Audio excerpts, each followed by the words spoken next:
Now you should be able to hear me. So we're just checking in with you guys. Okay, you'll see what's going on. All right, now you guys can hear me. Cool.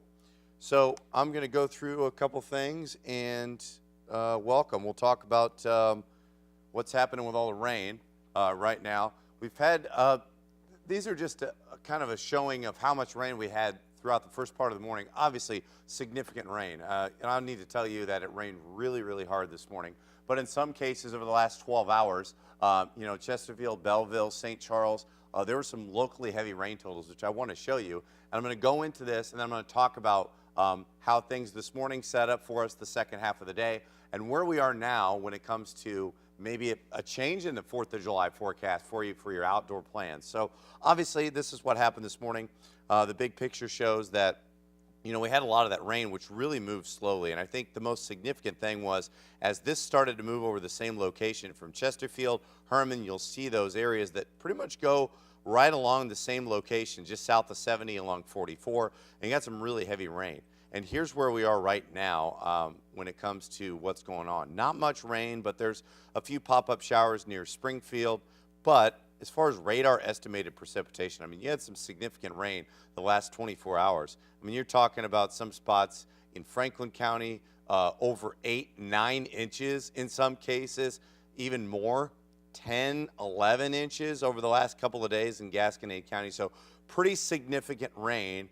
And you see this kind of belt that occurred, you know, pretty much along 70. We had that there. You know, this area from Columbia to 70 to Montgomery County, and then pretty much once you get to Warren County, then it was Franklin County, West St. Louis County, all the way to Jeff City. Significant heavy rain. That's one of the reasons that we're in a weather impact alert, because our next round of storms, it will not take much for additional flooding, as you know. So here's what's going on the rest of the afternoon, because I think what we're going to deal with here is still the potential for at least a slight risk for severe weather, I think, as we look ahead throughout the rest of the night. And storms will eventually develop in central Missouri. There's not much going on there right now, as I have this in a full screen, but this is where we're going to watch our next area development. It's been sunny. We obviously have the humidity factor that's been with us for several days, but future cast by 7 o'clock. Look, I don't have any rain right now, and I'm going to scroll this around. I think that's positive news. I think the rest of your evening plans, it's hot, it's muggy, you feel that. That's what's going on right now. But as I put this on the full screen so I can kind of look at things just a little bit more, what you'll notice here is, you know, not a lot of rain is popping up specifically here. And watch, we don't even have any rain yet. But by 8:30, doesn't mean that there won't be a few storms around, because I know a lot of fireworks are going to start at around 8:30.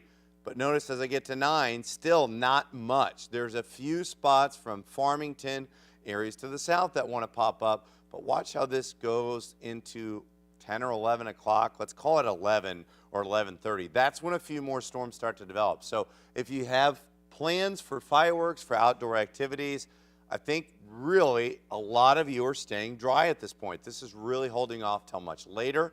So that is positive news. Just dropped my phone. That's probably what you heard here.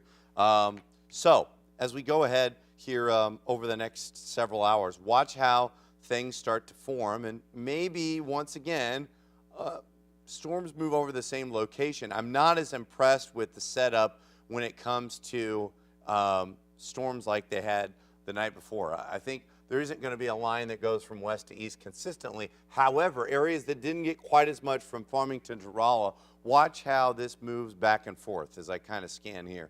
Watch how we may see a line of storms move from Farmington, and then that continues to move from west to east.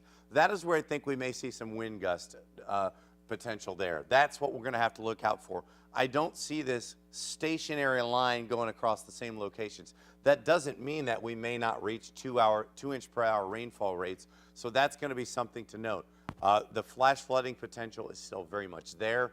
We will not have a hard time getting significant rainfall at all. But as I move this past 3 or 4 o'clock in the morning, a lot of this finally exits our area completely. So the main story for us right now, I think, in terms of what we can expect the rest of the evening here, let's start this at 10 o'clock. Strong storms are definitely going to be moving through ahead of this cold front with the potential for high winds. I think that's maybe our severe potential.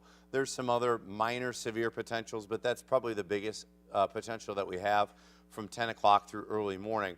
However, our impact is probably 40 to 60 mile an hour wind, which normally isn't a huge deal, right? I think we can get by with some of this being okay, 40 to 60 mile an hour wind, in a perfect world, not a lot of damage, but the ground is super saturated. Trees are going to come down a lot more easy than they would before.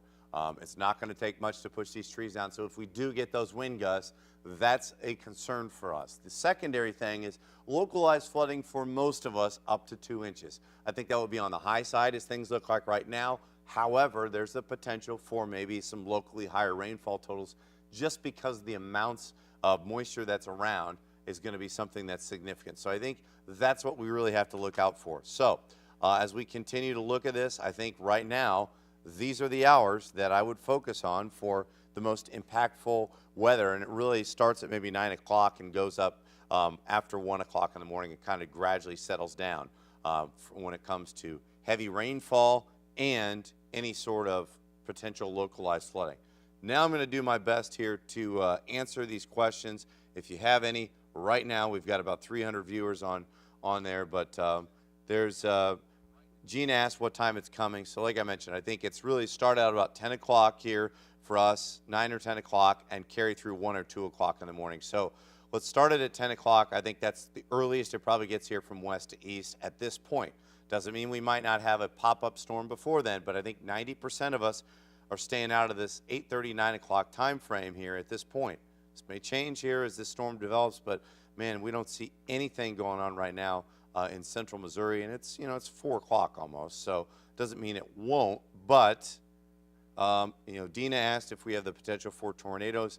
There's a very low-end risk for that at this point. I think it's not out of the question. It's not zero, but that's still something that we look at any sort of development here in central Missouri. I think right now the main story is probably flooding from top to bottom, maybe wind damage of 40 to 60 mile an hour wind, and then after that it's going to be maybe a low-end tornado threat. But I think at this point it's sunny, it's humid. We have some pretty, you know, when we see these storms develop in central Missouri, we'll have a pretty good idea of where they may be moving. But at this point right now, the threat for us right now is south of St. Louis, probably from Rolla, Sullivan, maybe even Festus, Farmington, Perryville, and Sparta. Those are probably the areas that I'm looking for the highest rainfall totals. And Gina asked anything for St. Charles and St. Peter's. I think Allison's getting to the here later. Will Wentzville be fine for fireworks tonight? I think a lot of spots are going to be fine for fireworks. However, you know, Wentzville's a little further west, so you're going to get that maybe a little sooner. So if you had an opportunity to see rain sooner than others, it would be in Wentzville. So I don't want to say Wentzville is 100% going to be dry, but in terms of some of our turning on different future casts, which I'm happy to do here, you look at this specific model and it tells me that, you know, by 9:30, 10 o'clock tonight, things are still dry. I can turn it to a different one here, and I can turn it to this one right here. This has got some rain here by 9 o'clock here in Sullivan, Potosi, areas to the south. And I think that's probably where we're going to see the most rain, is to the south of the Missouri River, south of 70. It doesn't mean most of us won't get rain, but then I can turn this other model on and try to figure things out as well. So 9, 10 o'clock, still dry at this point. Hey, Dylan, thanks for always sending in those pictures there as well. So really 12, 1, 2 o'clock, I think that same thing. That once we get past 3 o'clock, that weather becomes a little less offensive and just becomes rain that hangs around and finally pushes out of here. But like I mentioned, I think 8, 9, 10 o'clock, it doesn't matter what model I put on here at this point. That one's dry. This one's dry. There's a couple that have a few showers. So I don't want to slam the door on rain completely at 10 o'clock for a lot of us. But I think at this point, things are trending better than they were 24 hours ago. So at this point, Six Flags in Eureka be fine for fireworks at 9 o'clock probably. Like I said, I think a lot of us are going to be fine. I think the majority percentage chance is that a lot of us are going to be dry. There isn't 100% certainty that we'll stay dry at that point by 9 or 10 o'clock. But the way things are looking, that's the way it looks at the moment. I know Scott's going to have another update for you at 6:30, and I think that's probably going to be more of a definite factor. I really have a hard time believing that we may even see storms in central Missouri at 6:30. And if they're not developing in central Missouri at 6:30, we're probably not going to have them here at that point. So that really starts to increase our chance of being dry by fireworks time. So positive news for you guys celebrating outdoors. It's also really humid. We'll keep a close eye on the flooding threat. I think that's our big story for us tonight. And I'll leave this on here as I end this live stream. Scott has an update coming up at 4 o'clock.